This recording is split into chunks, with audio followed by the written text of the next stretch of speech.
Hello, welcome to the Villages, Florida. My name is David. I'm a realtor with Florida Realty Investments, and I can be reached at davidisinflorida@gmail.com.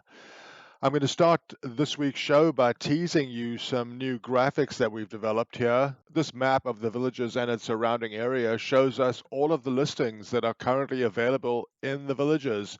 And it's a little hard to tell what we're looking at here, but as we zoom in, you can see that each of these dots starts to give us more information. And there's actually two pieces of information being provided by each of these locations. The first is the size of the circle. There are 5 sizes and 5 gradients of color. The smallest circle represents the smallest houses, and the largest circle, the largest houses. Similarly, the lightest color are the most expensive per square foot, and the darker the color, the less expensive it is per square foot. So now, as we zoom even closer to the area around Lake Sumter, which is where the village's text is, you can see the individual homes that are available for sale. Once again, the size of the circle represents how large the house is, and the color of the circle represents how expensive it is on a per foot basis. So, for example, when you see two circles of the same size, it means that the houses are of similar size. If one circle is darker than the other, that means it's cheaper on a per square foot basis. This may be very helpful in terms of evaluating properties that are for sale. We can also do this for properties that went pending and properties that sold. We can filter the data however we wish. If you wish to become a client of mine and you want to take a closer look at a specific neighborhood, see what's available, this is a really quick and easy way of getting some perspective on relative value between different properties. We can also evaluate properties that sold and properties that went pending over any period of time to get a sense of what recent market activity was like in a particular area. Another thing we can do is analyze the listings or pending sales or closed sales in any number of ways. For this example, we have in the top left the number of square feet that the house has on the bottom axis and how many homes are for sale at that size.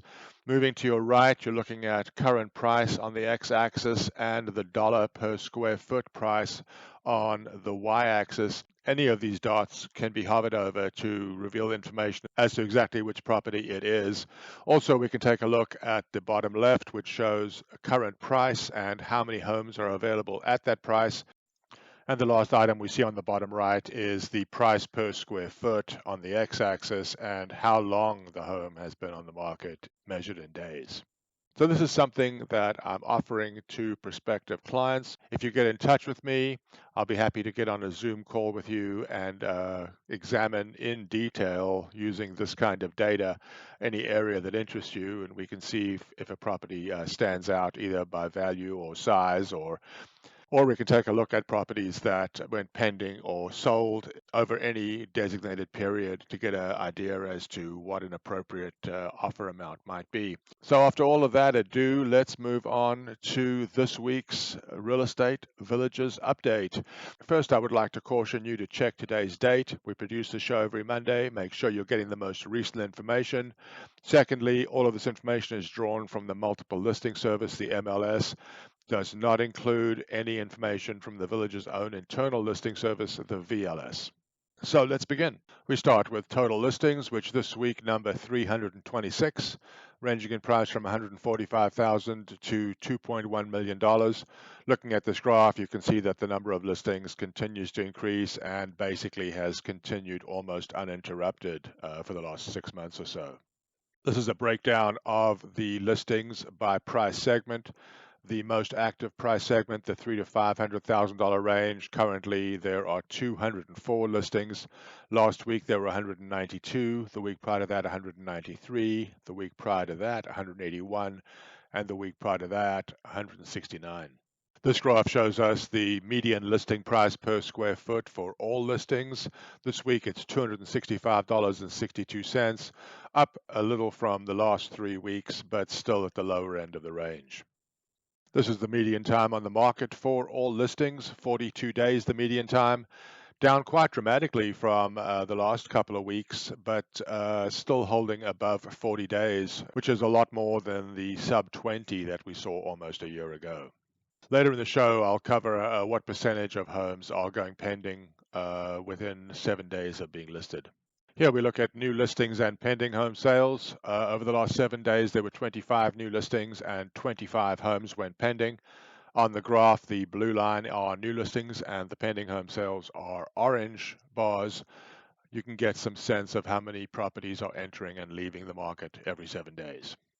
Here are the new listings broken down by price segment. As I said, they number 25. They range in price from just under $230,000 to just under $580,000.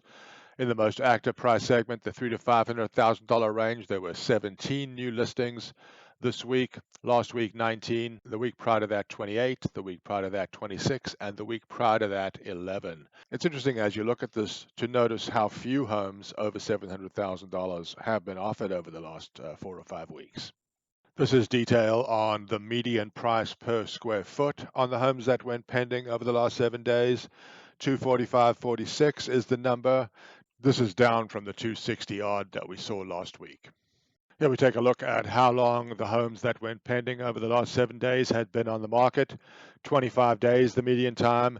This is on the higher end of the range, but if you wait till the end of the show, I'll cover how many of these homes that went pending or sold actually leave the market within the first week. You'd be surprised at how many there are. Here's a brief look at the price change for the homes that went pending. The median is a decrease of almost 6.1% from the original listing price, and this number seems to be holding fairly steady. Next, we look at the homes that closed over the last 7 days. They numbered 16, ranging in price from $188,000 to just under $600,000. Once again, activity is well below the level that we saw around this time last year. Here's detail on the homes that sold. Looking at the most active price segment, the $300,000 to $500,000 range. 9 homes closed over the last 7 days. Previous 7 days saw 18, previous 7, 12, previous 7, 15, and the 7 days prior to that, 8. Here we take a look at the dollars per square foot on the homes that closed over the last 7 days. $245 a foot, the median. Definitely on the lower end of the range. It doesn't appear as if prices per square foot will be increasing here anytime soon. And here we take a look at how long the homes that sold were on the market. Median time was 16 days. This is back to the good old days of a year ago. Houses certainly seem to be getting snapped up if they are reasonably priced, which brings us to this point. This is a look at how quickly homes are leaving the market. If you look at sales over the last 7 days totaling 16, 5 of those were on the market for less than 7 days, which is 31% of those sales. Previous week, it was 21%, and the week prior to that, 30. Also, if you look at pending home sales, of the 25 homes that went pending, 5 were on the market for less than a week, which is 20%. Previous week was 13, and the week prior to that, 28.